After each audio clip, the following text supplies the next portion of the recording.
Mr. Speaker, sir, coming to the budget estimates, I am not going to deal at length with the amounts allotted to various departments. I shall deal only with the major policy of the government which should be adopted in future for the welfare of the state.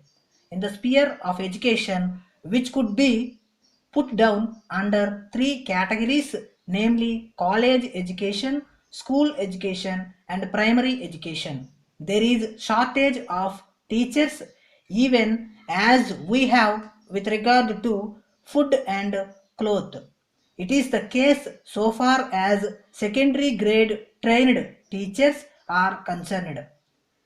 In order that there may not be any shortage of teachers, and to get over this situation, I suggest that the minimum salary for teachers should be raised from the present level. Along with the shortage of teachers, we also see there is insufficient equipment by way of building accommodation also.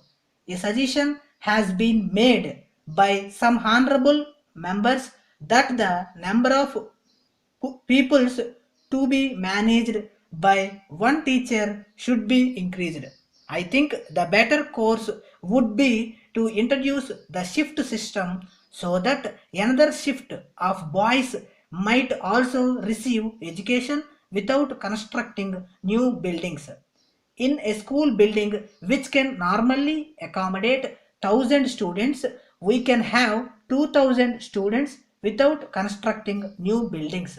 I made mention of this to the Honorable Minister for Education also, and I hope he will give his consideration to it. If that is adopted, we need not bother about the construction of new buildings immediately. Of course, for permanent institutions, we can construct buildings according to the convenience of the finance of the government. It may also be noted that the shift system in the matter of education is being adopted in some Western countries also. I wish to say a word about land revenue and agriculture. The river Kaveri is running through my district Coimbatore, Trichy, and some other districts. There you have forest lands. Several departmental officers have recommended that these lands may be converted into wetlands. It is capable of producing fine paddy every season. There will be no need for the grant of any subsidy. If you only dig 4 or 5 feet, you are able to get fine water very easily. I strongly recommend to government that this may be considered immediately so that more than 10,000 acres may be brought under cultivation as wetlands. I am sorry to say that the wealth of the people does not receive as much attention as it ought to.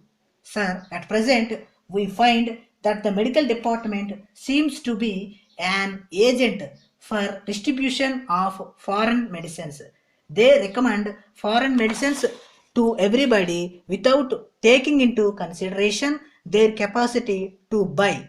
I do not blame them for it. I do not mean to suggest that the Western system of medicine is bad. We can have that system for certain special branches of treatment.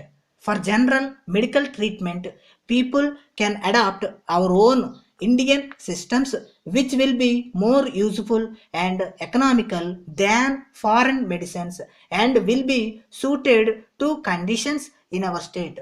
So far as food is concerned, whatever inducement you may offer by way of bonus to speed up procurement, it does not solve the question of food.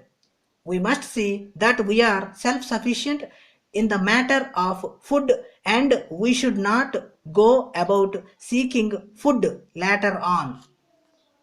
The Honorable Minister for Agriculture said that we are now living in better times. I think it is only in better times that we should concentrate our attention on the achievement of quick results.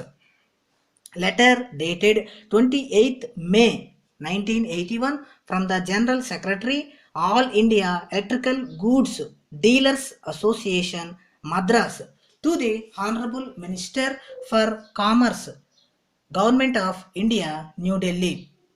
Sir, we would like to bring the following to the kind attention of the Government of India for sympathetic consideration and favorable action. It is a matter for regret that the Government of India has not so far decided to lift the ban on import of high power electric motors by the members of the association during the current year. In spite of several representations made by the association, we feel sorry to inform you that no favorable orders have so far been issued in the matter. It may be pointed out in this connection that local production of this machinery is found to be quite inadequate from time to time. Hence, we are of the firm opinion that there is no other alternative except to allow import of this machinery in order to meet the increasing demand and to bring down the prices. It is an established fact that industrialization alone can help to raise the standard of living of the people of a country quickly.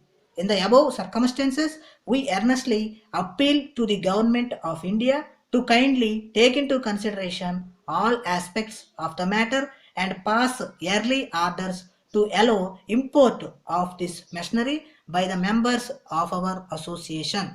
Thanking you.